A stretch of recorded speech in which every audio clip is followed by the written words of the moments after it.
됐어요. 네. 그 아들이 왜 발병했느냐 뭐 여러 가지 원인이 있겠습니다만은 제가 생각하고는 어린 시절에 환경적 스트레스가 좀 가다하게 됐다고 생각합니다. 초등학교 때 왕따를 당했다고 합니다. 저는 뭐 나중에 알았던 사실이지만 그게 왕따를 당하면 우리 친구들이 발병할 수 있는 확률이 17배나 증가된다고 합니다. 그다음에 초등학교 6학년, 중학교 1학년 때 내 친구 하나가 뉴질랜드로 유민이 가가지고 이민을 가서 그 아들을 뭐 유학을 보내라 해가지고 친구를 믿고 보냈습니다만은 그 기간 동안에 아마 우리가 환경이 완전히 다르죠. 그다음에 부모의 손길이 가장 필요할 때 저희들이 돌봐주지 못한 그런 것들이 있었습니다. 그래서 아마 이런 환경적 요인들이 과다한 스트레스를 제공하여서 발병이 되었지 않았냐 이렇게 생각이 됩니다. 그러면 하필 우리 자녀, 우리 아들, 딸만 왜 이런 병이 걸리나? 저도 그런 생각을 많이 했고, 하필이면 왜 우리 아들이 이런 병이 걸리나라고 생각했는데, 지나놓고 보니까 뭐 타고날 때 우리가 조금 약하게 태어나는 부분들이 있잖아요. 그렇게 우리 아들이 그 부분에 대해서 좀 약하게 태어났다고 생각합니다. 그렇게 사람마다 감당할 수 있는 스트레스 인기치가 다 다릅니다. 사실 뭐 유학 갔다고 왕따 당했다고 다 병이 걸리는 건 아니죠. 그런데 우리 아들이 좀 약하게 태어나다 보니까 그 한계선을 넘다 보니까 이렇게 이제 우리가 병이 걸린 거죠. 쉽게 말하면 일반인보다 쉽게 욕을 넘을 가능성이 높은 거죠. 전조증상이라 그럽니다. 뭐 아직까지 이 말이 무슨 말인지 모르신 분들도 있고 처음에 저도 뭐 전조증상이 이게 무슨 용어인지 전혀 몰랐었는데 정조증상이라는 것이 발병하기 이전에 또는 재발하기 이전에 나타나는 증상을 정조증상이라 합니다. 우리 애가 유학 갔다 와가지고 중학교에 편입시켰죠. 근데 제가 그때 하정에 살았습니다. 하정에 살다 보니까 하정에는 그 우리 하원 이런 것들을 많이 꽃 재배 같은 걸 하고 있습니다. 그렇게 여름 봄철 되면 개분 냄새가 많이 나요. 그런데 우리 아들이 계속 인분 냄새가 난다는 거예요. 그래서 처음에는 야 인분 무슨 냄새가 무슨 인분 냄새야? 아마 여기 꽃들을 키운다고 개분을 많이 뿌려서 개분 냄새일 거야라고 이야기를 했는데 자꾸 그러니까 좀 이상하잖아요. 그래서 제가 동네 정신과 의사에 데려갔습니다. 동네 정신과 의사에 데려가니까 동네 정신과 의사도 하는 말이 저와 똑같은 말을 해요. 그래서 저는 그때 뭐 정신분열증이라 그랬습니다. 뭐 그 상상도 못했죠. 뭐 그런갑다 해가지고 무심코 넘겼습니다. 그다음에 이제 고등학교 2학년 때 이제 입학했죠. 했는데 친구 사귀는 것이 너무 힘들다. 라고 해서 사실 100만 원씩 주면서 마포구에 있는 심리 상담소에 보냈어요. 근데 그게 심리 상담소에서 얘가 좀 이상하다라고 생각하면 병원에 가라고 이야기를 해야 될 것 같은데 돈이 아까워서 그런지 그 이야기를 하지 않고 계속 한 8개월, 1년 정도 심리 상담소를 다녔습니다. 고등학교 2학년 때 갑자기 학교를 못 가겠다는 겁니다. 근데 저도 사실 꾀병 부려가지고 학교 안 가본 적도 있습니다만은 딱 보는 순간 정말 큰일 났다. 이거는 꾀병이 아니고 정말 큰일이 났구나 생각이 들어서 뭐 지인을 통해서 강남 개인정신병원을 통해서 거기서도 한 3일 다니니까 도저히 안 되겠다고 생각하는지 그분이 이제 아마 의사 선생님 중앙대 출신이었던 모양입니다. 그래서 중앙대 병원을 추천해서 그때부터 이제 중앙대 병원에 다니고 있는데 아마 어머님들, 가족들도 다 그럴 겁니다. 갑자기 깊은 동굴에 빠져서 엄청난 절감을 느끼는 그런 것들을 느꼈습니다. 이때부터 이제 고난이 시작하죠. 우리 모든 친구들이 다 그렇죠.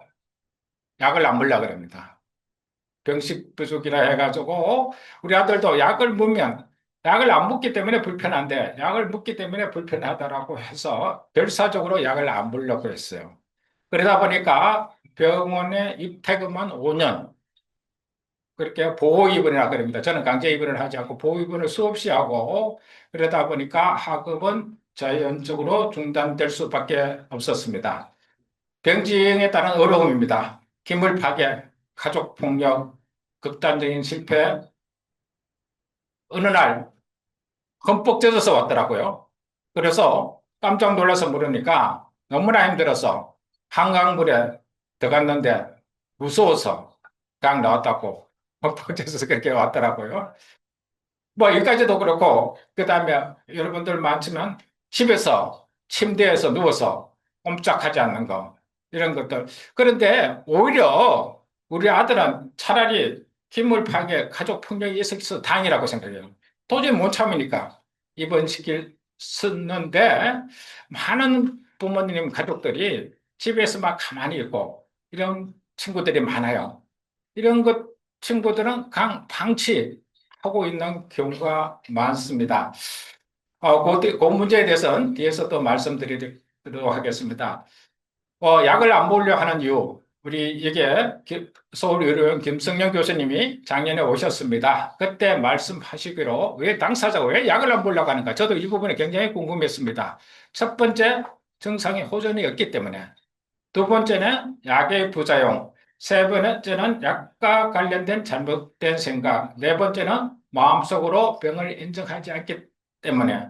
다섯 번째로 의지로 병을 극복할 수 있다는 기대감 때문에. 우리 아들은 3번, 4번, 5번에 해당됐습니다. 특히 약으로 내 정신을 통제하는 것은 나는 용납할 수가 없다. 나 의지로 이걸 극복하겠다라고 해서 약을 결사적으로 반대를 했습니다. 투약을 안 했습니다. 그렇게 땀으로써 수많은 절망과 고통의 시간이었습니다.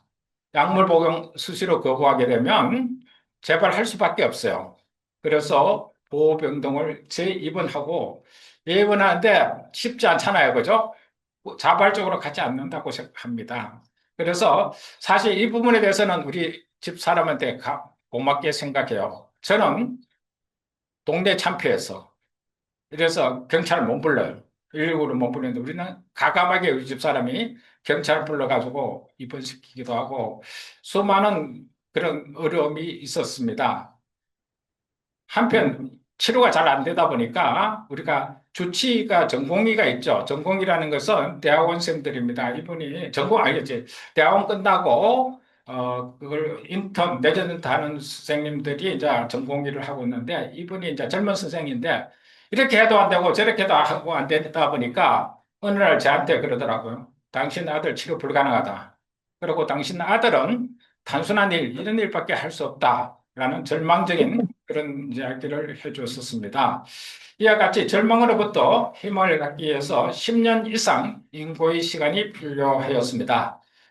모소대나무 이야기입니다. 이거는 제가 어느 당사자가 하는 이야기를 너무나 좋아서 제가 인용을 했습니다. 모소대나무라는 것이 뭐냐면 중국에서 자라고 있는 대나무인데 이 심어도 4년, 5년 동안 전혀 반응이 없습니다. 한 3cm 정도밖에 자라지 안녕하세요. 않는다고 합니다. 안녕하세요. 그래서 어, 보통 사람은 이걸 모르는 사람들은 희망이 없다, 포기해야 된다라고 하는데 이 모소대나무가 5년째가 되면 6주 만에 화면에서 보시는 바와 같이 15m가 넘는 거대한 대나무로 성장하게 됩니다. 우리 아들도 제가 할 수 있는 거 온갖 방법 다 해봤습니다. 설득하기 위해서, 생각을 바꾸기 위해서 했는데 그 세월이 5년 이상 걸렸습니다. 그런데 어느 순간에 아들이 약을 먹어보겠다라고 바뀌었습니다. 많은 어머님들이, 부모님들이 말씀하십니다. 우리 애들 말 안 듣는다. 내가 말하는 거 전혀 안 듣는다. 그래서 내 그분들한테 말씀을 드립니다. 낙수물이 그 두꺼운 단단한 주춧들을 뚫고 있습니다. 정말 그 연약한 낙수물이 그 주투들을 뜯잖아요. 그와 같이 정말 낙수물이 주투들을 뜯는다는 그런 마음으로 자녀한테 대해받느냐라고 말씀을 대묵과합니다. 저는 그런 심정으로 우리 아들을 설득시키고 했습니다. 그러다 보니까 한 5년 있으니까 조금 바뀌었어요. 조금 바뀌어가지고 약만 먹으면 사실 병원에 입을 필요가 없어요. 입원할 필요가 없어요. 그렇게 약을 먹겠다고 하니까 병원에 퇴원하고 집에서만 있는데 집에서만 있기 뭐 하니까 아들한테 권유를 했습니다. 야, 너 집에만 있지 말고 어디 좀 나가보자. 라고 해서 제가 선택을 골랐어요. 정보를 해야 되니까 태양 샘 쏘는 집, 태아 해 뜨는 집, 비상 세 가지가 그래도 눈에 띄더라고요. 그래서 제가 우리 애를 집사람과 같이 데리고 갔습니다. 세 군데 다 데리고 가서 이야기를 하니까 저는 태아 샘 솟는 집이 가장 마음에 들었습니다. 우리 집 근처에 있고, 그다음에 또 체계적으로, 조직적으로 잘 관리되고 있고, 이렇게 하는데 우리 아들 선택은 비상이었습니다. 그래서 내가 물어봤어요. 너 왜 비상을 가려고 하느냐? 하니까 비상이 자기 또래 친구들이 많아서 그렇다고 하고 태아 섬솟는집은 그때 안내할 때 우리 나이 드신 분이 뭐 잘안돼 나이 드신 분이 안내하고 이러다 보니까 그 나의 미래가 저분과 같이 된다 하는 그런 것들이 비추는 것이 좀 쉽지 않은 하는 그런 생각이 들고 어쨌든 같은 또래가 있는 그 비상에서 생활을 하기 시작했습니다. 비상 청소년 재활 시설인데 30세 미만만 가고 있는데 여기서 사회생활하고 시작을 했습니다. 이게 또 잘 안 가죠. 보통 10시까지 가야 되는데 보통 12시, 1시에 갔습니다. 그것도 제가 태워줘가지고 약만 먹고 뭐 지금도 약 먹으면 3시, 4시 깨우지 않으면 잠깐 자요.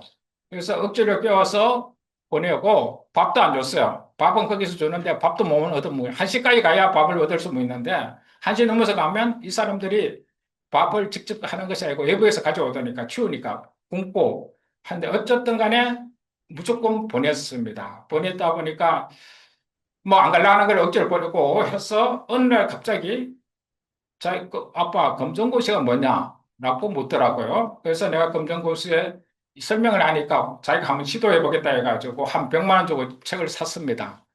그런데 책이 도달했는데 한 3, 4일, 일주일 지나도 책 표지 비닐조차 안 뜯어보더라고요. 그래서 이제 제가 하면서 우리 아들하고 하면서 5년, 6년 실험하면서 배웠던 것이 뭐냐면 포기하는 거. 이런 포기하니까 끝이 포기했죠. 그래서 그래 좋다 뭐 하기 싫으면 하지 마라. 과거의 저와 엄청나게 바뀐 거죠. 아프기 전하고 저는 아프기 전에는 우리 아들이 게임하고 있는데 우리 아빠들이 그랬잖아요. 너 1시간만 해, 2시간만 해. 이렇게 했는데 말 안 듣죠. 한 8시간 하니까 내가 화가 나가서 아들한테 처음으로 폭력을 한번 해준 적이 있습니다. 과거에는 우리 아들을 잘 키우고 훌륭하게 키우고 멋진 아들을 키우고 싶어서 아빠 욕심에 앞장서서 그렇게 했습니다만은 우리가 아들이 아프고 나서는 마음을 비우기 시작하고 뭐 그래 하기 싫으면 힘들면 하지 마라는 마음을 포기하니까 저도 마음이 편해졌습니다. 그때 한 1년 정도 지나니까 아빠 검정고시 학원에 가보고 싶다는 겁니다. 그래서 좋아 그럼 검정고시 학원 가자 해봐 아빠 얼마든지 돈 대줄 테니까 얘도 10시인데 10시까지 못 가니까 아침마다 제가 태워줬어요. 맨날 아침에 가가지고 자고 뭐 제대로 수업 받는지 안 받는지도 못할 정도로 이렇게 했는데 근데 열심히 다녔어요. 근데 한 6개월 후에 검정고시 시험을 보겠다는 거예요. 그래, 뭐 그것도 좋은 기회다라고 해서 검정고시를 봤는데 월백점 수준으로 그 성적이 나왔습니다. 아, 그러니까 우리 애들 사실 똑똑했어요. 우리 친구들이, 똑똑한 친구들이 많이 걸려요, 사실은. 수능을 2017년에 그러니까 같이 공부했습니다. 제가 영어 가르치고 수학은 도저히 제가 못하겠더라고요. 가해서 가지고 1년 동안 공부해가지고, 2018년도 입학식 서울의 4년대 대학교입니다. 강서대학교 여기에서 뭐 제가 너무 기뻐서 가서 찍어가지고 아직까지 기념으로 보관하고 있습니다. 사실 우리 아들이 중학교 때, 아니, 고등학교 때 발명해가지고 고등학교도 졸업 못했어요. 중졸 출신이었습니다. 중졸 출신인데 대졸로 사회복지사로 졸업했고 희망을 가지고 되었습니다. 지금도 어렵습니다. 지금도 조금 전에 말씀드린 것 같이 가만히 놔두면 3시, 4시까지 잡니다. 그 다음에 강박증으로 힘들어합니다. 약을 먹고 있고, 약물 부작용으로 고도 비만을 누르고 있습니다. 그럼에도 불구하고 우리 아들은 현재 동료 지원가로 활동하고 있습니다. 과거에는 함정자에서 했다가 현재는 은평병원에서 비록 계약직이지만 하루에 4시간씩 해가지고 130만 원씩 벌어오고 있습니다. 박수 감사합니다. 그래서 아, 아직까지 힘들고 어렵지만 우리 아들이 그래도 따뜻한 심성을 가지고 있습니다. 오늘도 사실 여기 요새는 천국교회를 삼신이 있어 천국교회 있는데 아빠가 하는 거는 전부 다 안 하려 그래요. 반대로 갑니다. 우리 그 청소년 그 심리가 이제 가지고 있는데 우리 아들도 지금 이제 아빠 이런 거 안 오고 지금 오늘 갔냐면 어디 가느냐 했더니 평병원에서 우리 당사자가 뭐 입원을 했대요. 그래서 우리 다른 친구들하고 그 병문안 지금 4시에 간다고 하더라고요. 그래, 잘 갔다 오라고 이야기를 했습니다.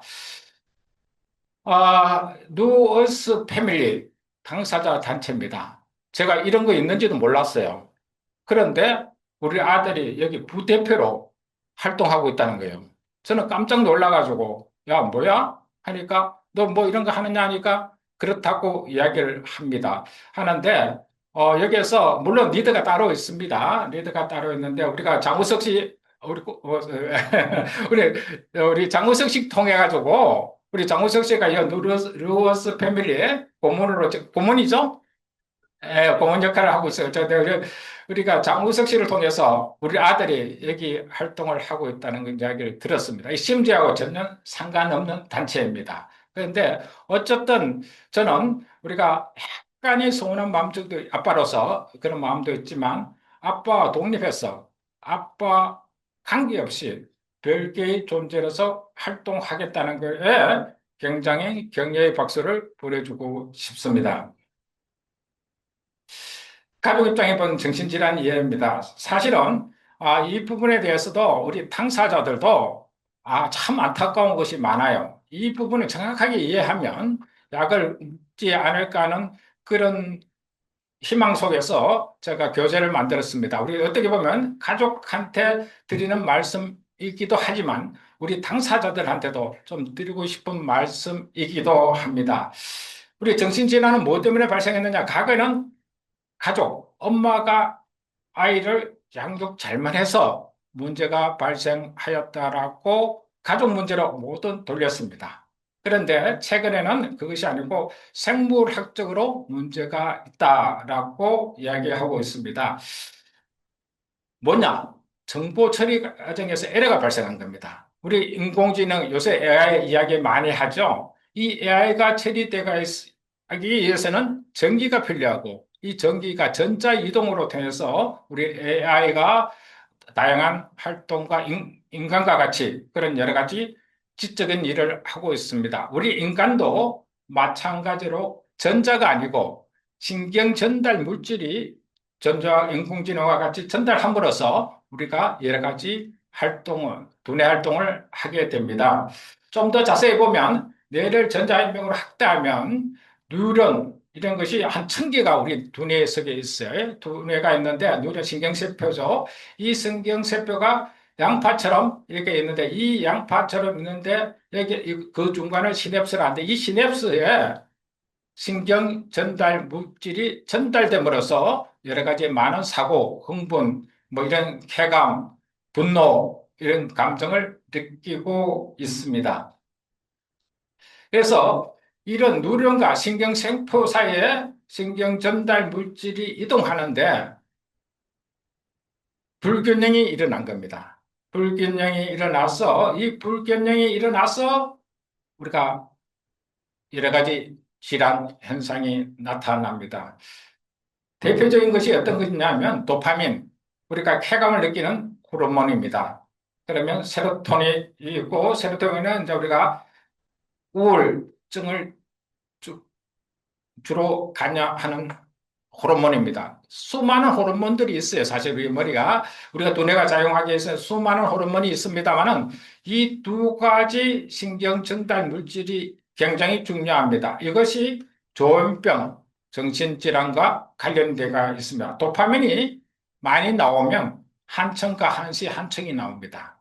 그 다음에 세로토닌이 너무 적게 나오면 우울증이 걸립니다. 너무 많이 나오면 자 조울증이고 이런 것들이 타고날 때 균형적으로 이렇게 나오게 될 때가 있는데 과도한 스트레스나 어떤 계기로 해서 그것이 깨진 겁니다. 균형적으로 나오는 것이. 그것을 어떻게 해야 되느냐면 이 불균형을 발생했을 때는 호르몬 약을 조절하는 약이 절대적으로 필요합니다. 그런데 많은 당사자들이 이거를 인정하지 않고 있죠. 약을 먹어야지 내가 호르몬이 조정돼 가지고 정상적인 행동을 할 수 있다는 것을 그런 건데 우리가 많은 당사자들이 이 사실을 인정하지 않고 있습니다. 그리고 대표적인 것이 마약이죠. 마약을 하게 되면 우리가 쾌감을 가지고 도파민이 많이 나와서 쾌감을 많이 나오게 됩니다. 그래서 마약은 중독성이 있어요. 그래서 계속 중독을 하다 보면 계속 투입하지 않으면 일상생활을 못합니다. 그렇게 마약 하신 분들이 보면 한천과 한시 뭐 이상한 행동을 많이 하죠. 그러니까 이거는 마약은 임의적으로 내가 마약을 투입함으로써 그렇게 발생하지만 우리가 조현병 당사자, 정신질환 당사자들은 호르몬이 일본 100이 나와야 되는데 한 130이 나와요. 도파민에 대한. 근데 이 약을 조정해주는 약을 먹어야 되는데 우리 아들은 그거를 의지로 극복하겠다는데 그 의지로 극복할 수 있는 상황이 아니죠. 근데 왜 조기 적기 치료가 중요하면 아마 우리 당사자들도 이 사실을 안다면 약을 안 먹으려고 할 겁니다. 지금 뇌 CT를 찍은 겁니다. 뇌 CT를 찍었는데 약을 안 먹고 10년 후에 뇌 CT를 찍으니까 조현병 당사자는 뇌가 이렇게 수축되고 하게 되고 이렇게 돼가 있습니다. 그래서 우리가 그렇게 조현병 중증 당사자는 뭐냐면 인지 기능이 저하될 수가 있습니다. 약을 제대로 안 먹으면. 그 다음에 과거에는 조기 치매 환자라 그랬습니다. 조현병이 제대로 약 안 먹고 치료 안 받고 하면 치매 증상이 뇌세포가 파괴됐기 때문에 만약에 당사자들이 이 사실을 안다면 과연 약을 거부할까요? 이제 이런 것들에 대해서 참 제대로 전달이 안 되고 받아들이지 않는 당사자들이 많아가 너무나 안타깝게 생각합니다. 어쨌든 간에 병식이 굉장히 중요하죠. 다른 병들은 아프면 좋은 병에 가고 싶고 좋은 의사 만나려고 합니다. 그런데 이 병은 아프면 아플수록 더 부정합니다. 그렇게 당사자는 치료 거부하죠. 가족도 문제입니다. 병식 없는 가족들도 많습니다. 방치합니다. 왜? 가만 놔둬도 큰 사고 안 치고 집에만 있으니까. 라고 해서 치료를 방치하다 보니까 증상이 악화되고 망성화돼서 중증장애인 되는 사례들이 굉장히 많습니다. 어떻게 보면 아이를 방치하고 죽이고 있는 거죠. 심하게 말씀드리면. 그런 가족들도 많습니다. 여기 오신 분들은 그렇지 않을 거라고 생각합니다만은 교육을 받지 않고 무지에 헤매서 아이를 나쁜 쪽으로 가게 하는 우리 가족들도 많다고 생각합니다. 당사자를 위한 재활에서 제일 중요한 거는 본인이 이지겠죠. 본인이 노력이 중요합니다만은 그런데 이 부분은 힘듭니다. 가족이 도와주셔야 됩니다. 물론 가족뿐만 아니라 사회적 지원도 중요합니다. 코끼리 사슬증후군이라는 것이 있습니다. 이 서커스단에서 코끼리를 사육할 때 어린 코끼리를 말뚝에 묶어 놓습니다. 그러면 이 어린 코끼리는 힘이 약하니까 그 말뚝을 벗어날 수가 없습니다. 그러다 보니까 그렇게 이제 사육을 정신적으로 그렇게 너는 요 범위 내에서 밖에 활동할 수 없어 라고 세뇌시킨 거죠, 인간이. 인간이 세뇌시키면 이 코끼리가 어른 코끼리 돼가지고 충분한 힘이 있는데도 불구하고 그 울타리 범위를 벗어나지 않습니다. 또한 벼룩이 있습니다. 벼룩이 가만히 놔두면 5m까지 점프를 한답니다. 그래서 과학자들이 실험을 했습니다. 1.5m에다가 보이지 않는 유리벽을 갖다 놨어요. 그러다 보니까 벼룩이 시도하면 1.5m밖에 못 뛰죠. 그러니까 그러고 나서 어느 정도 기간이 경과 후에 그 유리벽을 빼면 빼도 벼룩은 1.5m밖에 안 뜁니다. 무엇을 말씀드리고자 하느냐 하면 우리 아이들도 나는 하면 안 돼, 힘들어, 어려워 해서 한 발짝도 밖으로 나오지 않으려고 합니다. 이런 것들은 누가 도와줘야 되느냐? 가족이 도와주지 않으면 힘듭니다. 그래서 가족이, 그러면 어떻게, 어떤 부모님들이 해요? 아무리 설득해도 안 되는데 어떻게 하면 좋겠느냐? 저한테 되묻는데 제가 그 정답을 알 수가 없죠. 제가 5년 동안 우리 아들을 끄집어내게 했던 거를 일일이 그 한순간에 설명드릴 수도 없잖아요. 그리고 우리 아들에게 맞는 상황이 걔한테 맞을 수가 없죠. 그래서 그거는 부모님이, 가족이 어떻게 하면 우리 애를 끄집어낼까라고 고민하고 정말 죽기 살기로 달라들어야 된다고 생각합니다. 왜냐하면 회복에 있어서 약물이 한계가 있습니다. 한청과 망상은 좋은 의사 맞아서 적절한 약 처방을 하면 적절하게 조정이 가능합니다. 그렇지만 사회적 적응 능력, 인지 지능 이런 것들은 약이 없습니다. 별의별 연결하면서 최근에 이런 약을 좀 개발하고자 해가지고 임상까지 갔습니다만은 3상에서 실패했습니다. 수천억, 예산을 투입하고도 실패했는데 현재로서는 사회적 적응 인지기능자를 회복시킬 수 있는 약은 없습니다. 가족과 본인이 노력에 의해서 조금씩 조금씩 회복될 수밖에 없습니다. 일단은 회복을 위해서 필요한 사항은 희망을 가져야 됩니다. 병치료 회복에 대한 희망 가족입니다. 회복 관련 수많은 성공 사례가 있습니다. 단지 편견과 사회적 부정적 인식으로 사회에 나타나지 않을 뿐입니다. 화면에서 보시는 이분들, 여러분들 아시고 계시는 분들이 있을지 모르겠습니다만은 존 내시 박사, 다니엘 픽스 박사, 세계적으로 훌륭한 업적을 남기신 분입니다. 이분의 공통점은 조현병 환자입니다. 존 내시 박사는 노벨상을 받으신 분이고 다니엘 픽사 박사는 정신과 의사로서 지금도 미국의 정신질환자 당사자 운동을 열심히 하고 계시는 분입니다. 이분들도 조현병 당사자임에도 불구하고 훌륭하게 세계적인 업적을 날리고 있습니다. 치료가 어떻게 하느냐에 따라서 엄청난 다른 결과를 보고 있죠. 두 번째는 의사 잘 만나야 됩니다. 의사가 중요하죠. 당사자에 맞는 실력 있는 의사가 중요한데, 임상 경험이 많은 의사가 필요합니다. 그래서 초발 당사자는 아무래도 대학병원에 가는 것이 좋습니다. 그래서 어느 정도 안정화가 되었다라면 그 약이 변화도 안 해도 된다라고 하면 꼭 대학병원 갈 필요가 없습니다. 두 번째로 중요한 것은 환자에 대한 애정과 관심이 많은 의사입니다. 주의해야 할 의사로서는 환자와 가족의 목소리를 무시하는 근위직 의사나 환자 증상 변화에 관심이 적은 의사나 환자의 약조 중에 천연 관심이 없는 의사는 바꾸는 것도 적극적으로 검토해 봐야 된다고 생각합니다. 세 번째로는 지식과 적극적 치료입니다. 엉뚱한 방법으로 과거에는 뭐 굿하고 무당하고 뭐 어떤 분은 또 한의원 가서 치료받았다고 이렇게 올리시는 분도 있는데 정확한 치료에 의해서 정확한 치료를 해야 되고 어쨌든 치료를 하게 되면 본인과 가족들에게 엄청난 고통을 제공하게 됩니다. 네 번째로 사회적 관계 유지입니다. 가족은 기본이고 친구와 동료도 회복에 대해서 굉장히 중요합니다. 이거는 약으로 할 수 없는 부분들입니다.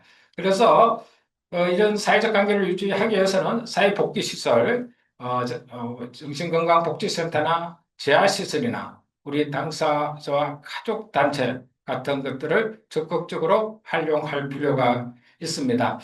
당사자 단체와 가족 단체가 있는데 스스로 회복돼서 자기 스스로 결정할 수 있고 부모의 지원이 없는 친구들은 깡 당사자 단체에 가서 같이 활동해도 되지만 초발 당사자거나 병식이 부족하거나 가족의 도움과 지원이 필요한 당사자들은 심지어와 같은 우리 가족단체에서 활동하는 것이 좋습니다. 우리 심지에서 지금 다양한 활동을 하고 있습니다. 뭐 이거는 제가 시간 관계상 생략을 할게요. 그 다음 중요한 거는 뭐냐면 편견과 차별 없는 세상입니다.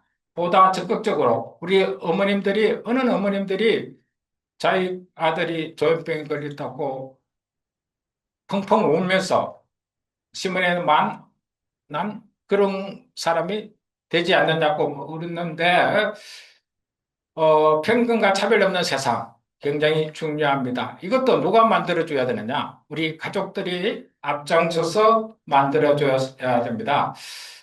이 사진은 발달장애인 어머님들이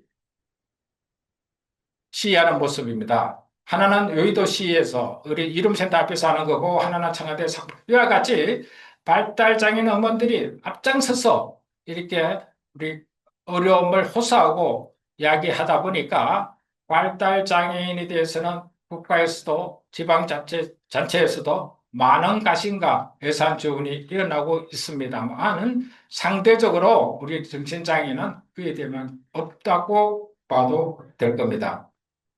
이런 거는 국가를 탓할 것이 아니고 우리 스스로 좀 원인을 파악하고 그에 대한 대책을 마련해야 된다고 생각합니다. 어쨌든 간에 재발하면 안 됩니다. 재발하면 재발할수록 회복이 늘어지고 투병하는 기간이 늘어집니다. 재발의 대표적인 원인은 약물 안 먹는 거죠. 그다음에 초기 증상, 재발할 때도 불안, 짜증, 뭐 이런 거, 잠 안 자고 이런 것들이 증상이 나타납니다. 그다음에 스트레스 증가, 이래서 재발하고 있는데 가장 큰 재발 원인이 약을 끊는 거와 스트레스 증가입니다. 약물 중단 안 한, 인데, 약 먹는 걸 잊어버리는 겁니다. 우리 아들도 항상 잘 잊어버려요. 제가 매일매일 체크합니다. 약 먹으라, 먹느냐. 아침 약은 제가 왜냐하면 안 일어나니까, 늦게 일어나니까 꼭 챙겨주고, 저녁 약은 스스로 먹도록 체크하고, 제가 말은 안 하지만 봉지를 봅니다. 약 봉지가 있나 없나. 이런 것들을 하나하나 더 챙겨보고, 그 다음에 이제 많은 어머님들이, 당사자들이 실수합니다. 이제 완치됐다. 약 안 먹어도 된다. 라고 해서 당사자뿐만 아니라 가족이 스스로 약을 끊게 해서 재발하는 경우가 많습니다. 세 번째로, 이제 제일 문제죠. 병식 부족. 그래서 이거는 어쩔 수 없습니다. 계속 지속적으로 교육을 참가하게 함으로써 이런 문제점을 해소되고 부작용을 때문에 약을 중단하는 경우, 약을 복용 후 머리가 나빠졌다는 생각으로 이제 약을 끊는 경우가 많습니다만은 어쨌든 약물 중단은 조금만 불씨로 끌 수 있는데도 불구하고 소방차를 대동해도 안 될 정도로 회복가 힘듭니다. 그래서 빨리빨리 제대로 대처를 해 주셔야 됩니다. 희망의 빛을 찾기 위한 가족의 노력입니다. 저희 노력이라고 볼 수도 있겠죠. 우선은 앞에서 말씀드린 것과 같이 우리 아들이 약물을 먹을 수 있도록 엄청난 노력을 했습니다. 그러니까 일단은 약물 복용이 회복의 첫걸음이라고 보시면 됩니다. 또한 치료에서 의사와 가족이 긴밀한 협력이 필요합니다. 왜냐하면 의사는 약에 대한 전문성을 가지고 있습니다만은 1, 2분 만에 치료 끝나고 말아봅니다. 그리고 가족은 약물을 잘 모르지만 우리 아이의 변화에 대해서 누구보다도 잘 알고 있습니다. 그런 관계로서 충분히 그 긴밀한 협력 관계를 통해서 그러려면 가족들이 전문가 이상으로 많은 공부를 해야 됩니다. 의사 못지않게 공부를 해야 됩니다. 그래서 의사들에게 관련 얘기를 적극적으로 제시할 필요가 있습니다. 왜냐하면 다른 질병은 판단할 수 있는 도구가 많습니다. 그냥 육체적으로 보면 이게 뭐가 어디가 아프다는 걸 알 수가 있고 혈액을 채취하거나 내시경, 엑스레이, CT 이런 것들을 하면 원인과 그걸 뭐 때문에 질환이 있고 아프고 불편하다는 것을 알 수 있습니다만은 우리 정신질환은 정말 장님 코끼리 만지기식입니다. 그죠? 말 하나면 몰라요. 그렇게 안 그래도 치료하기 힘드는데, 약 쓰기 힘드는데, 이 증상을 정확하게 전달하지 않는다면 제대로 치료가 안 되겠죠. 그래서 치료가 힘들고 치료가 잘 안 된 것이 많습니다. 적절한 약 처방이 무엇보다도 중요하는데, 그걸 잘 안 되고 있죠. 저도 고민 많이 했어요. 의사 바쁘죠? 가면 제 이야기 잘 안 들어주려 합니다. 저뿐만 아니라 우리 많은 분들이 가족한테 이야기, 무슨 의사한테 이야기하려면, 뭐, 됐다, 알았다 하고 이렇게 할 겁니다. 그래서 저는 고민하다가 우리 아들의 증상을 12가지로 체크리스트를 만들었어요. 우리 아들은 강박증과 망상이 있습니다. 하나의 예입니다. 그래서 망상을 뭐, 감각증이 좋아졌다, 안 좋아졌다, 망상 관련도 뭐, 이렇게 하는데, 지금은 안 합니다. 이제 안정화됐기 때문에, 안정화되기 때문에 이제 이렇게 했는데, 망상도 우리 증상이 나빠지면 어떻게 하느냐면, 많이 영향받거나 조금 영향받는다고 체크를 합니다. 그런데 증상이 좋아지더라도 전혀 영향을 받는다고 생각하지, 여기는 자꾸 아직 안 하고 있어요. 그런 것 같기도 하고 아닌 것 같기도 하고 라고 이렇게 체크를 하고 있습니다. 이와 같이 이렇게 체크리스트로, 왜냐하면 이 체크리스트가 당사자마다 사람마다 다 다를 수 있잖아요. 우리 아이에게 맞는 체크리스트를 만들어서 의사 선생님을 전달해요. 그러면 이 전달하면 처음에 의사 선생님도 잘 안 봐요. 뭐 이런 거 주나 싶어가지고 안 보는데 계속 지속적으로 주게 되면 의사 선생님도 관심을 가집니다. 그래서 이런 것도 한번 해보시는 것도 좋을 거라고 생각합니다. 그 다음에 교육이 무지무지하게 중요합니다. 저는 우리 아들이 비상에서 감으로써 거기서 다행스럽게도 한 달에 한 번씩 가족 교육을 시켜줬습니다. 그래서 한 달에 한 번씩 비상 가족 교육에 참가했는데 그거로서는 갈증이 생겼어요. 그래서 가족 교육을 좀 더 해주는 데가 없느냐고 여쭤보니까 그 원장 선생님께서 심지혜를 소개해 주셨습니다. 그래서 심지를 알게 됐고, 그러다 보니까 심지에 지금 또 이렇게 활동을 하게 되었습니다.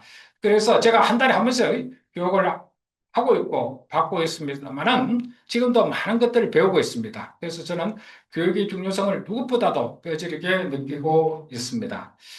그 다음에 저는 15년 동안 우리 아들 병원 데리고 갈 때 함께 갑니다. 많은 어떤 부모님들은 뭐 혼자 가도록 하는데 이것이 제가 장애인 진단, 얼마 전에 중증 장애인 진단을 받았는데 그것도 도움이 되었습니다. 어떻게 했느냐면, 봐라. 내가 우리 아들이 병원도 병식도 없고 병원도 잘 안 갈라 해서 부모가 15년 동안 이렇게 함께 하고 있다. 이런 아이를 중증 장애를 주지 않으면 어떻게 하느냐라는 식으로 해서 그렇게 했습니다. 약도 수없이 바뀌었어요. 엄청나게 바뀌었어요. 이거 요 후에도 약이 더 바뀌었습니다. 오르락내리락 하고 했는데, 지금은 자, 약을 더 이상 변화시키지는 않고 있습니다. 그 약을 그대로 먹고 있는데, 가족들이 어떤 약을 먹고 있고, 어떤 효과가 있다는 것은 알고 계셔야 됩니다. 많은 분들한테 여쭤봐요. 자녀들이 어떤 약을 먹고 있느냐고 여쭤보면 잘 몰라요.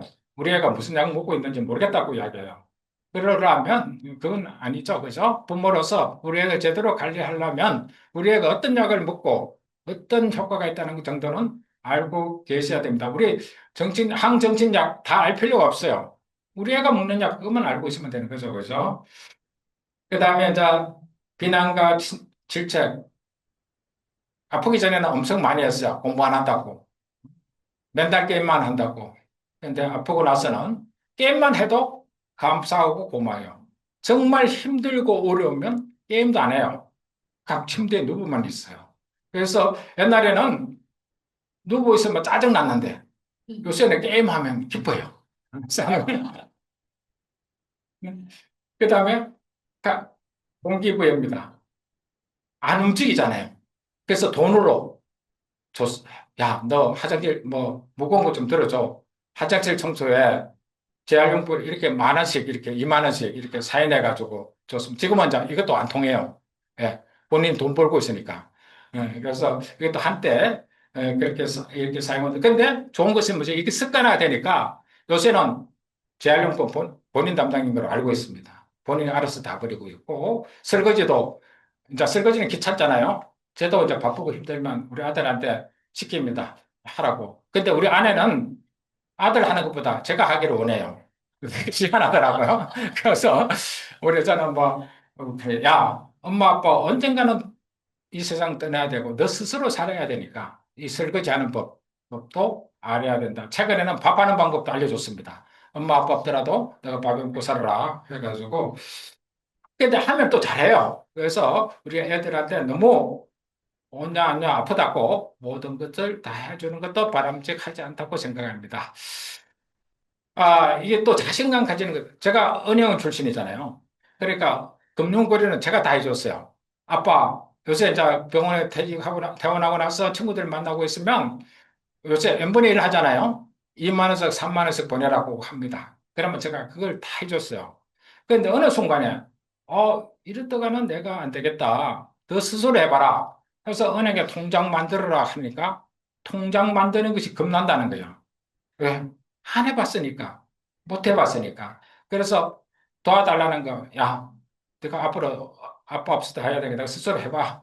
해가지고 어쨌든 하더라고요. 그래서 인터넷 뱅킹도 하고 지금 혼자서 모든 자금 관리 다 하고 있고 돈도 조금 이제 뭐 이렇게 제가 뭐냐면 뭐 큰 돈은 아니지만 조금씩 받아오면 그 돈은 전부 저축하게 합니다. 생활비는 제가 주고 용돈은 그렇게 하면서 돈이 좀 모이다 보니까 돈에 대한 관심도 생기고 여러 가지 이런 것도 있습니다. 그래서 여러분들 이제 이것들은 부모님들이 앞장서서 해줘야 됩니다. 뭐가 있느냐면 두 나무 사회적 기업이라는 것이 있습니다. 여기는 뭐냐면 한 달에 어쨌든 300만 원 저축하면 두 나무 기업에서 300만 원을 매칭을 해줍니다. 그리고 더 좋은 거는 뭐냐면 이에게서 당사자한테 금융 교육을 시켜줘야 돼요. 중이 제 머리 못 깎는다 그러잖아요. 제가 은행원 출신이지만 금융교육 시키는 게 귀찮아요. 힘들어요. 말도 잘 안 듣고. 그래서 이런 데서 우리가 금융교육을 시키면서 우리 아들도 또 우리 그런 거에 대해서 많이 그래서 이런 부분들을 우리 가족들이 앞장서서 해줘야 된다는 것을 말씀드리기 위해서 소개해 드렸습니다. 소통이죠. 안 나가려는 거 동네 모욕탕 좀 끌고 다녔어요. 지금은 이제 뭐 그렇지 않습니다만은 왜냐하면 침대만 누워 있으니까. 그래서 가족 여행 이런 것들을 통해서 소통을 하기 위해서 많은 노력을 했습니다. 시련으로부터 얻은 교훈입니다. 과거에는 모든 것이 불만이었습니다. 그런데 아들이 아프고 나서 조그만 일에도 감사하고 고맙게 생각하고 있습니다. 심재가 많은 일들을 하고 있어요. 제가 혼자 하는 것이 아닙니다. 우리 임원들이 다 해주시고 있는데 제가 좀 표현력이 부족해가지고 잘 칭찬을 못 해주고 있습니다만은 정말 우리 임원들이 많은 일을 해주고 있고 이 자리에 다시 한번 우리 임원들한테 감사하다는 인사를 말씀드리고자 합니다. 겸손한 마음가짐입니다. 과거에는 좀 오만했어요. 직장에서 출세하려고 앞만 보고 달렸습니다. 그런데 아들이 아프고 나서 겸손한 마음과 내려놓는 마음, 상대방에 대한 배려, 직장 다닐 때 없었습니다. 내가 앞장서서 나가야 되니까. 그런 마음을 아들이 아픔으로써 새로운 마음가짐이 되었습니다. 포기를 통한 마음 유입니다. 바라는 거 포기를 하면 괴로움과 걱정이 많이 완화됩니다. 우리 부부싸움 많이 하잖아요. 그죠? 부부싸움 왜 할까요? 내가 바라는데 상대방이 안 해주니까 짜증이 나고 그래서 부부싸움이 납니다. 그래서 저는 뭐 100%잘 해준다고 우리 아내 대놓고 또 하면 또 거짓말을 할 겁니다. 그런데 저는 잘해주려고 노력은 합니다. 뭐, 그리고 이제 봉사하는 마음으로 이 심재 회장으로 활동하고 있습니다. 제 돈 들여갑니다. 제가 보수받는 거 아무것도 없습니다. 오히려 제 돈 들이고 봉사하고 있습니다. 남을 이해하는 봉사하는 마음을 실천하고 있습니다. 아, 스트레스 마지막으로 제가 10분 정도 제가 저한테 부여받은 거는 1시간 20분입니다. 1시간 20분인데 질문하라 하면 또 질문 잘 안 하시는데 어떻게 질문할 거 많아요? 그러면 내가 그거에 따라서 시간을 좀 조정하려고 합니다만은 보통 질문하라 하면 질문 잘 안 했어요. 그래서 내가 한 1시 10분까지 제가 강의를 하고 뭐 물론 그전에도 끝낼 수가 있습니다. 끝내고 질문사항 받고 좀 휴식하고 제 다음에 또 훌륭한 강사분님 한 분 또 초청해서 우리 당사자 직업 일자리 관련해서 듣는 시간을 갖도록 하겠습니다. 마지막은 스트레스 관리에 대해서 말씀을 드리도록 하겠습니다. 참고로 말씀드리면 우리 임원들이 강의 참 잘했어요. 그래서 뭐 필요하시면 우리 임원들 요청해서 강의 요청하셔도 됩니다.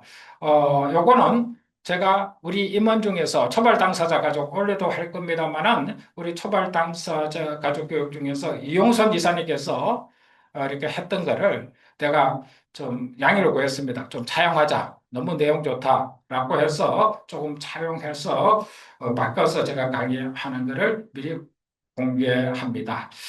스트레스 당사자 회복을 위해서 가족의 지속적인 지지와 재발 방지를 위해서는 스트레스 관리가 무엇보다도 중요합니다. 가족이 겪는 스트레스는 일단 자녀 정상에 대한 불안하죠. 그리고 많은 어머님들이 그래요. 내가 애한테 잘못해줘서 우리 애를 잘못 키워서 우리 애가 이렇게 됐다 하는 죄책감을 가지는 부모님들이 많습니다. 전혀 그럴 필요가 없습니다. 그럼에도 불구하고 뭐 그런 생각이 들 수밖에 없겠죠. 그 다음에 무력감. 저도 과거에 그런 무력감을 많이 느꼈습니다. 아무리 해도 안 돼요. 5년 이상 아무리 설득해도 약을 안 먹겠다 하니까 내가 해줄 수 있는 것이 없고 또 약을 먹는다 하고 금방 뭐가 변화가 일어나지 않습니다. 이런 무력감으로 인한 혹이나 스트레스를 받는 분들이 많죠. 그리고 경제적 부담이나 사회적 낙인. 저도 뭐 아직 회장으로 일하고 있습니다만은 가까운 친척한테는 우리 애가 조현병 걸렸다 이야기를 못 하고 있어요. 예? 그다음에 이제 우리 가족 간의 갈등도 심하죠. 많은 부분들이 아빠들이 예민해요. 안 해요.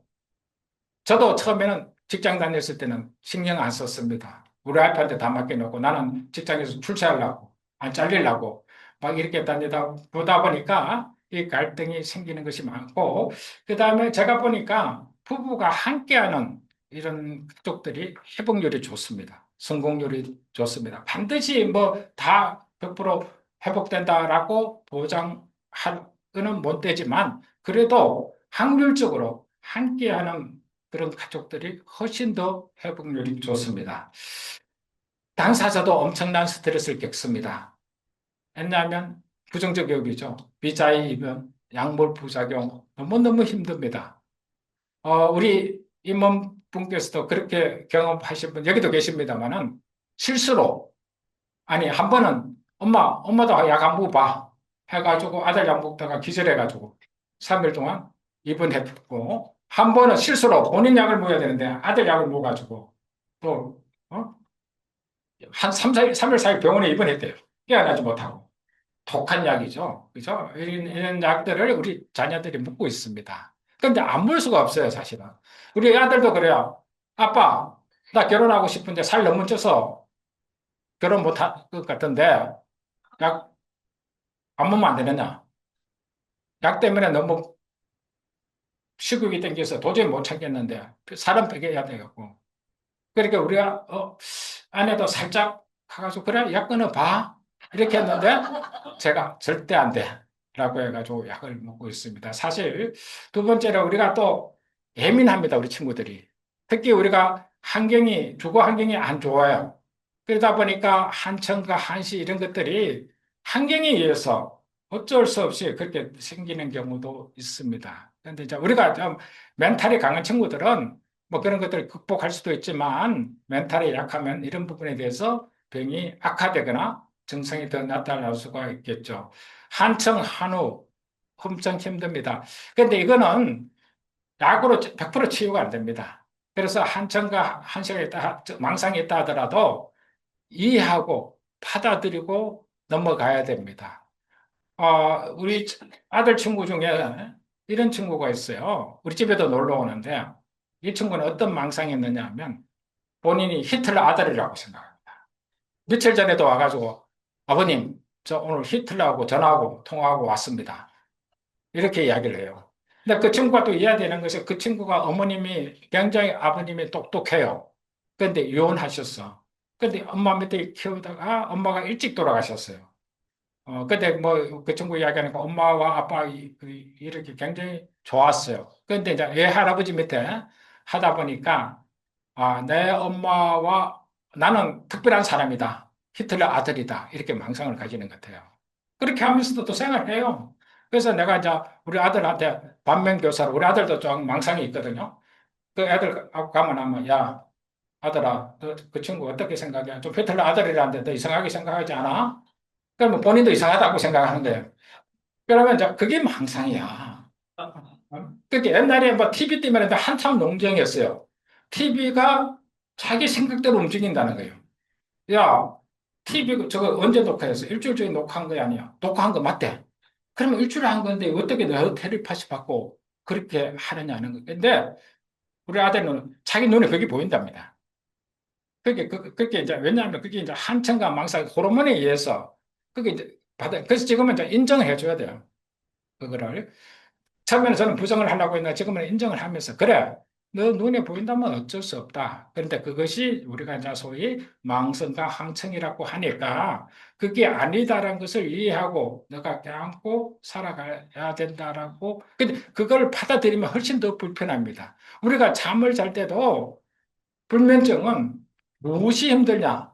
잠 안 자는 것이 힘든 것이 아니고 잠을 자려고 하면 더 힘들어요. 그죠? 잠 안 오는 잠을 잡으려고. 그러니까 우리가 한청과 망상이 생기는데 이걸 없애려고 하면 더 힘듭니다, 사실은.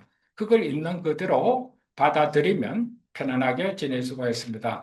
인간관계 굉장히 불편하죠. 그다음 미래에 대한 불안 이런 것들 전부 다 당사자의 스트레스입니다. 그래서 인간관계도 저희들은 뭐냐면 우리 심지어나 이런 것 일반하고 관계를 맺지 말고 당사자끼리 관계를 맺어가지고 힘을 흘려서 그다음에 일반인은 더 대우하는 그런 것들이 필요합니다.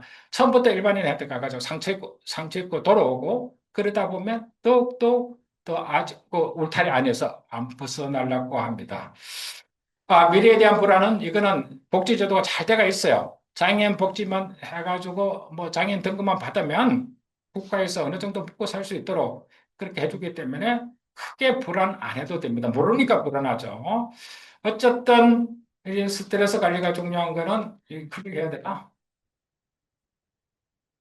일단 스트레스 만병의 원인이죠. 그죠? 그리고 스트레스가 회복돼야 당사자 치료와 회복이 중요합니다. 번아웃 돼 가지고 그런 가족들도 많습니다. 내팽개칩니다. 나는 모르겠다. 더 이상 못하겠다. 할 만큼 했다라고 해서 어떻게 보면 번아웃 된 거죠. 그다음에 우울증에 그런 분도 있고 가족 관계가 악화돼 가서 이렇게 극단적으로 뭐 이렇게 별거하거나 이혼하는 그런 관계들이 많습니다. 그 다 스트레스죠. 상대방에 대한 배려가 부족해서 그런 거죠. 요새도 와이프가 하나면 따로 살자 하는데 제가 뭐 꼬박 죽습니다. 그러면 참아야죠. 스트레스 대표적 원인은 이와 같은 여러 가지 원인들이 있습니다. 근데 뭐 가장 우리 부모들이 힘든 거는 당사자 비협조죠, 사실은. 여기 온 친구들은 그나마 다행입니다. 회복의 가능성이 많은 친구들입니다. 여기 온 친구들은, 당사자들은. 그렇지만 지금도 집에서 은둔형 예태로 있는 친구들이 엄청 많습니다. 여러분도 눈에 잘 안 보이지만 저는 많은 그런 전화들을 받고 있습니다. 어떻게 하면 좋겠습니까, 회장님? 라고 하는데 제가 특별한 답이 있을까요? 없습니다. 그냥 심지어 나오시라 그럽니다. 그런데 안 나오세요. 그럼 방법이 없죠. 그죠? 어쨌든 간에 우리가 스트레스 해소하기 위해서는 긍정의 좋은 씨앗 뿌리기가 중요합니다. 남하고 비교하지 않는 방법. 그죠? 북한에서 힘들고 어렵고 잘 못 먹고 살고 있습니다만은 폭동이 안 일어나고 그냥 지내고 있어요. 왜? 다 같이 못 사니까. 잘 사는 사람 없으니까 그냥 그 불만이 없어요. 꼭 다른 사람하고 비교함으로써 불만과 불행이 시작됩니다. 비난하지 않고 부정적 메시지 생각하고 감사하는 마음, 낙천적 마음 가지기가 중요합니다. 우리 인간은 부정적 마음을 가지도록 태어났습니다. 태생적으로. 왜? 왜 그런지 알아요? 왜냐하면 우리 인간이 원시 시대부터 쭉 이렇게 살아와면서 막 앞장서고 적극적으로 하는 사람은 다 죽었어요. 조심하고 소심하고 부정적으로 생각하는 사람, 이런 사람만 살아남았어요. 그러다 보니까 유전자가 그런 유전자만 유인되다 보니까 인간은 부정적으로 항상 생각하게 돼가 있어요. 그래서 이거를 바꿔야 돼요. 내가 의식적으로, 의도적으로. 감사하는 마음, 낙천적인 마음을 가지도록 스스로 훈련하고 연습을 해야 됩니다. 조그만 변화에 칭찬하고 의미를 부여하는 자세, 무엇보다도 중요하죠. 마음 교육입니다. 희망 채우기. 제가 굉장히 마음이 편해진, 우리 아들이 많이 회복돼서 그런 것보다는 우리 아들에 대한 것에 마음을 비우니까 훨씬 새로운 것들을 채울 수 있는 것들이 많습니다. 연잎도 감당한 빈벌만 씻고 그 이상이 되면 미련 없이 비워버린다고 합니다. 우리도 괴로운 마음을 비우고 희망을 채우는 노력이 필요하다고 생각합니다. 스트레스 관리 전략 생략하도록 하겠습니다. 스트레스를 넘어서 자기 돌봄을 넘어 다른 사람을 위한 용기와 실천이 필요합니다. 나의 고통의 경험을 통하여 다른 사람의 회복을 돕는다. 이거는 무엇이냐면 심지의 캐치프레이입니다. 심지의 사무실에 가면 이 캐치프레이가 붙어가 있습니다. 그래서 당사자 회복을 위해서 도움을 요청하고 또한 나누는 용기와 실천이 필요하고 다양한 모임 참여를 통해서 남을 돕는 행위가 자녀 회복에 또한 당사자 회복에 많은 도움이 된다고 생각합니다. 아픔을 경험한 사람들과 경험 공유의 힘이 자녀 회복에 엄청난 도움이 됩니다. 이런 모임을 함께 함으로써 나만 그런 것이 아니구나. 외롭지 않구나. 그 다음에 다양한 대처 방법, 이용 방법들의 정보를 얻을 수가 있고 성공 사례 공유로 희망을 발견해서 나도 열심히 한번 해를 치료해 봐야 되겠다라는 그런 마음을 가질 수도 있고 우리 당사자들도 나도 저렇게 열심히 하면 회복이 되고 얼마든지 돈도 벌고 결혼도 하고 사회생활을 할 수 있구나 하는 것들이 희망을 가질 수가 있습니다. 집에만 있으면 어떻게 될까요? 부정적인 생각밖에 안 합니다. 힘들고 어려운 생각밖에 안 합니다. 더욱더 침체되고 어렵게 나가겠죠. 그래서 이런 장을 통해서 가족 자조의 힘이 굉장히 힘입니다. 같은 경험을 한 사람으로 나누면서 마음이 놓였다. 더 이상 혼자가 아니었다라고 심지에 나온 어느 어머니께서 말씀하셨고 많은 분들이 이런 말에 공감하고 있다고 생각합니다. 제가 오랜만에 귀한 시간 내주셔서 5분만 더 심지의 소개를 하고 끝내도록 하겠습니다. 심지에는 2007년 내 고통을 통하여 다른 가족을 살리자는 목적으로 어머님 자조 모임으로 활동을 시작하였습니다. 심지의 햇불 촛불입니다. 이거는 심지를 통해서 자기 몸을 태워 세상의 어둠을 밝혀주는 것 같이 힘들고 어려운 당사자와 가족을 위해서 희생과 봉사를 통하여 촛불과 같은 역할을 하자는 심지의 기본 정신을 표현하였습니다. 오늘 우리 한용영 씨, 우리 도와주고 있는 한용정 씨가 이런 것들을 동영상으로 만들어서 우리 심지 유튜브에 올려놨더라고요. 어느 어머님이 참 잘 만들었다고 칭찬해 주셨는데, 많은 관심 부탁드릴게요. 그 다음에 공부해야 됩니다. 원래에 참석해야 됩니다. 오늘 아쉬워요. 저는 막 어머님들, 가족들이 넘쳐 날기를 바랬는데 오늘 빈자리가 좀 많네요.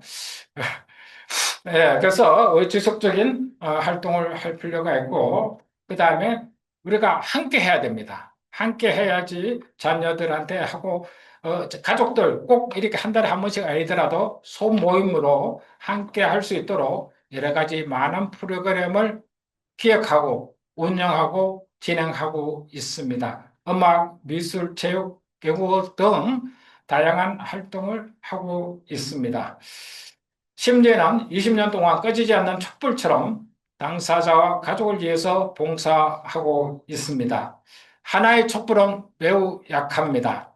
하지만 수많은 촛불은 큰 힘을 발휘할 수 있다고 생각합니다. 심지어는 한국 정신장애인을 위한 수많은 촛불들이 모일 수 있도록 지속적으로 노력하고자 합니다. 경청해 주셔서 감사합니다. 질의응답 뭐 한 10분 정도 시간이었는데 혹시 궁금한 사항 있으면 전화해 주시면, 전화가 아니고 제가 전화 하도 받다 보니까 전화가 아니고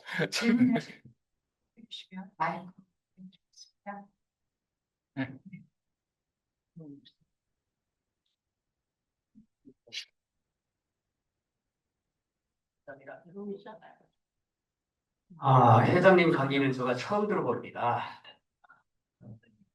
저렇게 잘할까, 이렇게 못할까, 그렇게 생각했는데 아주 잘하셨습니다. 네, 감사합니다. 그 중에 제가 하나 이제 묶어서 하는 거는 저 두나무 예, 사회적 기업이라고 예, 했는데 거기 애들이 300만 원 예금을 한다. 예. 그럼 어디서 300만 원을 주는 거예요? 두나무는 사회적 기업입니다. 네. 사회적, 그러니까, 힘들고 어려운 우리 청년들을 위해서, 그러니까 그게 이제 계속 그런 것이 아니고, 이벤트성으로 그렇게 하는 겁니다. 그렇게 하기 때문에, 그때 이제 그런 정보들을 제가 알고, 그게 한꺼번에 300만 원 주는 것이 아니고, 예를 들면, 달달이 그 300, 정확하게 말씀드리면 360만입니다. 3년, 달달이 10만 원씩 하면 1년에, 3년에 360원이자. 정기 적금. 달에 10만 원씩 예, 예, 정기 적금. 해가지고 예. 그러니까 3년이면 360이죠. 그러면 그거를 360을 거기서 줘요. 이런 것들을 우리 이런 제도들이 굉장히 많습니다. 그래서 잘 몰라서 못하는 경우가 있는데, 이제 그런 제도인데 이것이 지속적으로 하지 않고 일회성으로 이렇게 합니다. 아니, 그래서 저는 우리 당사자분들이 이걸 정말 모르고 있는 사람이 많을 것 같아요. 그래서 이거를 오늘 이렇게 말하는 것보다는 어떻게 좀 더 상세하게 그래서 애들이 참여하도록 그랬으면 좋겠습니다. 예, 그거에 대해서 또 말씀드릴게요. 우리가 걸으면 10만 원씩 받는 거 있어요. 아시는 분 있어요? 걸으면 10만 원씩 줘요. 그런데 요거는 경기도만 그렇습니다. 경기도는 중증 질환자고 하루에 8,000보 이상, 아니 뭐 이렇게 걷기 운동에 참여하면 한 달에 10만 원씩 줘요. 근데 이것도 몰라서 못하는 경우가 많아요. 그 다음에 우리가, 또 걷기 하면 이렇게 돈 주는, 그거는 우리 좀 이따 공지사항에도 우리 또 부회장님 소개해 드릴 겁니다. 예, 또 다른 질문. 네.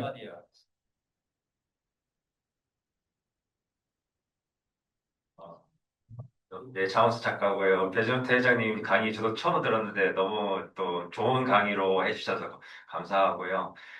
유어스 패밀리 지금 부대표로 있는 배준태 회장님 아들 배준현이를 제가 강의를 얼마 전에 같이 들었는데 배준태 회장님 강의하고 딱 매칭이 되고 또 부모 입장에서 아들을 위해서 정말 모든 거를 다 세팅을 해주고 그 과정에서 준현이가 했던 말은 계속 치료를 받으라고 했을 때 너무 저항이 돼가지고 계속 반대로 청개구를 같이 했는데 의사 중에 민주적인 의사를 매칭을 해주셨는가 봐요. 그래서 좋은 의사를 만나면서 치료에 협조적으로 되면서 약을 지속적으로 복용하게 되고 부모님과의 관계도 좋아지면서 그렇게 회복이 됐다고 얘기를 제가 들어가지고 준현이하고는 유어스 패밀리 통해서 이제 뭐 일주일에 한 번, 두 번씩 만나서 재밌게 놀고 그리고 활동을 하고 벚꽃도 보러 가고 얼마 전에도 벚꽃을 같이 보고 왔는데요.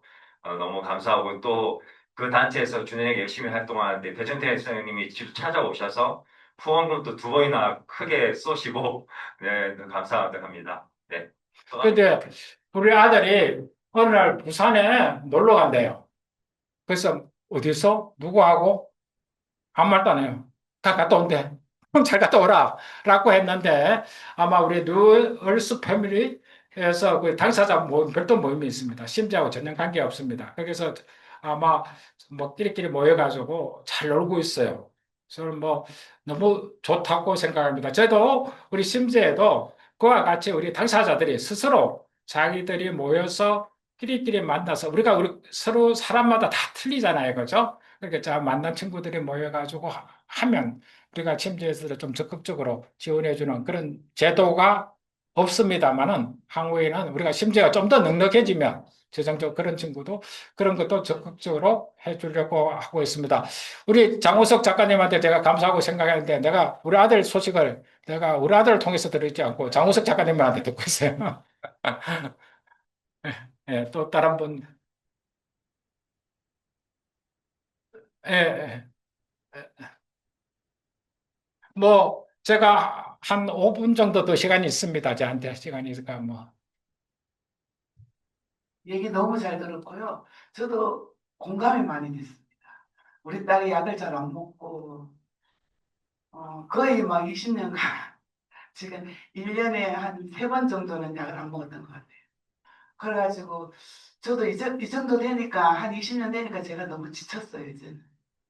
제 목소리도 변하는 것 같고, 너무 지쳤고, 그리고 지금 약을 잘 먹고 있어요. 심지어부터.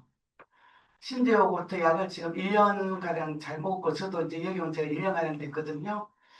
근데 이제 제가 조금 궁금한 거는 우리 딸이 이제 약을 먹고, 약을 잘 안 먹어서 제가 약을 줄이려고 클로자핀을 선택을 했거든요. 근데 이제 그 클로자핀을 선택을 했는데, 처음에는 50으로 시작해가지고 지금 이제 150을 먹고 있어요. 다른 약 좀 겸해가지고. 그런데 그게 제가 지금 와서 보니까 제가 굉장히 속상하고, 그리고 이제 지금, 음, 여기, 저기 뭐야, 대린 그 병원을 다니고 있는데, 한림대학교. 근데 이제 제가 작년에 서울대병원을 예약을 해놨어요. 그래서 이제 그 예약이 문자로 왔더라고요, 이거라고. 그래서 지금 병원을 자꾸 옮기는 게 좋은가. 서울대병원 한번 가봐야 되나. 이것도 좀 궁금하고, 그래서 지금 예. 지금도 약을 좀 제가 좀 먹어라. 이렇게 챙겨야 되고, 이제 그런 게 좀 있습니다. 그래서 한번 서울대병원 한번 가보고 싶긴 한데, 가야 되나 말해야 되나, 여러 가지 지금 그거는, 생각이. 자, 우리가 약을 잘 먹느냐, 안 먹냐 하는 거는 병원과 관계 없습니다. 사실은. 그죠? 서울대 병원에 가더라도 약을 안 먹겠다 하면 안 먹는 겁니다. 사실은. 약을 안 먹겠다 하면. 그죠? 약을 아, 먹는데, 예, 예. 근데 자, 그거 가서 이제 클로자핀 이런 걸 좀 조절할 수가 있나. 그래서 지금 뭐냐면 두 번째로 말씀드리고 싶은 거는 우리가 약으로 모든 것이 해결이 안 됩니다, 사실은. 지금 보니까 우리 뭐 자녀분이 제가 뭐 잘 모르, 저도 의사이기 때문에 의사가 아니기 때문에 약에 대해서는 조심스럽습니다만은 뭐 클로자핀은 최후에 먹는 약이라고 우리 아들도 사실은 클로자핀을 먹고 있어요. 수많은 약을 먹다가 안 돼가지고 클로자핀을 먹고 이제 어느 정도 그게 맞아가지고 클로자핀을 먹고 있는데 그 이제 클로자핀이 먹고 있다 하더라도 아까도 말씀드린 우리 아들이 강박증이나 그다음에 망상이라든가 뭐 3시, 4시까지 잠을 잔거나 이런 것들이 해결 안 되고 있습니다. 그런데 그거는 뭐로 하고 있느냐? 우리 아들이 직장 생활 한다 그랬잖아요. 뭐 4시간짜리지만 아침 10시까지 가야 돼요. 그러면 일어납니다. 그러니까 우리 애한테 뭔가 활동할 수 있는 그런 것들을 해줘야 되고, 그러니까 많은 어머님들이, 꼭 어머님뿐만 아니고 많은 어머님들이 약으로 모든 것을 해결하겠다라고 생각하시는 분들이 많아요. 그런데 제가 드리고 싶은 거는 약으로 모든 것이 해결되는 것이 아니고 약은 회복의 첫걸음이고 첫 출발이지만 그 회복을 위해서 우리의 자녀가 사회생활하고 일상생활을 하고 친구를 만나고 하는 것들은 약으로 하는 것이 아니고 이런 심지어 이런 관계를 맺고 이렇게 함으로써 해야 됩니다. 그래서 어머님보다는 어머니한테 제가 꼭 말씀을 드리고 싶다면 약을 바꾸는, 약은 어느 정도 된 것 같아요. 그런데 20년 동안 못쓰니까 어느 정도 된 건데, 약보다는 어떻게 하면 그 친구가 함께, 우리 자녀가 함께 이렇게 할 수 있을까를 좀 더 고민해 보는 것이 더 중요하지 않을까 생각합니다. 예, 뭐, 맹한 답변을 못 드려서 죄송하지만, 우리가 그런 부분을 좀 더 생각을 바꿀 필요도 있어요. 원장님 줌에서 들어온 질문 있어요. 예, 좀을 통해서, 예, 예. 예.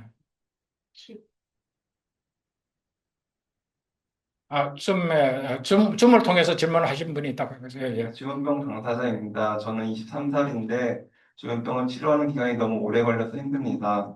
혹시 자제분 아드님은 공부나 일을 하는데 기간이 어느 정도 걸렸나요? 그리고 공사장이 우리 집 근처에 있어서 그것 때문에 상태가 안 좋았을 때 망상이 생깁니다. 어떻게 하면 좋을까요? 그게 조금 전에 지금 말씀하시는 게 주거 환경이 안 좋다 보니까 안 그래도 힘드는데 주거 환경 때문에 그렇다면 혹시 뭐 제가 권유한다면 이사할 수 있다면 아니면 기초생활수급자 하더라도 얼마든지 뭐 이렇게 이사하려면 할 수가 있어요. 그래서 환경 그렇게 너무 힘들고 어려운 환경을 참으려고 하지 말고 바꿀 수 있도록 그렇게 해보는 것이 중요하고, 그 다음에 이제 일은 이제 얼마 정도 기간이 걸렸냐고 했는데, 우리 아들도 이제 일을 한 10년 정도 시간이 걸렸어요. 스스로 회복해가지고 나와서 할 정도는 10년 정도 시간이 걸렸고, 그거는 뭐 사람마다 다 다르죠. 증상마다 다 다르고, 상황에 따라서 다 다르고, 단지 이제 그 친구한테 제가 조언을 하고 싶다면, 환경 때문에 힘들 수가 있어요. 아까도 우리 스트레스의 그 환경적 문제가 나왔었잖아요. 그래서 적극적으로 이렇게 환경을 바꿀 수 있도록 노력해보고 시도해보는 것이 좋아요. 그냥 참고 넘어가는 것이 정답이 아니라고 저는 생각하거든요. 예. 예, 제가 정해진 시간 한 2, 3분 남았습니다만은 꼭 또 개별적 질문이 있으면 개별적으로 질문하는 걸 하고 끝내도록 하겠습니다. 예, 감사합니다. 제가 회장님께서 강의해 주시는 구독가 많으셨어요. 그 수원에 김성수 원장님 많이들 아시잖아요. 김성수 원장님이 늘 하시는 말씀이 정신질환을 가장 인간적인 고통이라고 표현하셨고, 그분들을 이렇게 세우는 건 가장 인간적인 돌봄이다라는 말씀을 하셔요. 얼마나들 고민되는 부분이 많고 어려움이 많으시겠습니까? 왜 어려움이 없으시겠어요? 당사자분은 물론이고 가족분들 어, 많이 수용하고 많이 들어주고 그러면서 조금 이게 극단적인 표현일 수도 있지만 나쁜 방법 아닌 좋은 방법을 총동원하셔서 좋은 방법을 총동원한 수단과 방법을 가리지 않고 일단 당사자가 문 밖으로 나올 수 있도록 해주는데 가장 중요한 역할을 하시는 분들은 바로 우리 가족분들인 것 같아요. 그 다음에 센터도 나가고 취업도 하고 하는 게 이렇게 순서가 이렇게 정해져 있는 것 같습니다. 그래서 오늘부터 우리 가족분들이 한번 고민해 보셨으면 좋겠어요. 우리 회장님은 돈의 심리학도 잘 이용하셨잖아요. 뭔가 일을 했을 때 보상해 주시는. 그래서 좋은 의미의 수단과 방법을 가리지 않고 부모님과 자녀분이 딱 달라붙어서 관계가 더 회복되면서 바깥으로 일단 한번 나올 수 있게 우리 그렇게 고민하면서 가면 좋겠습니다.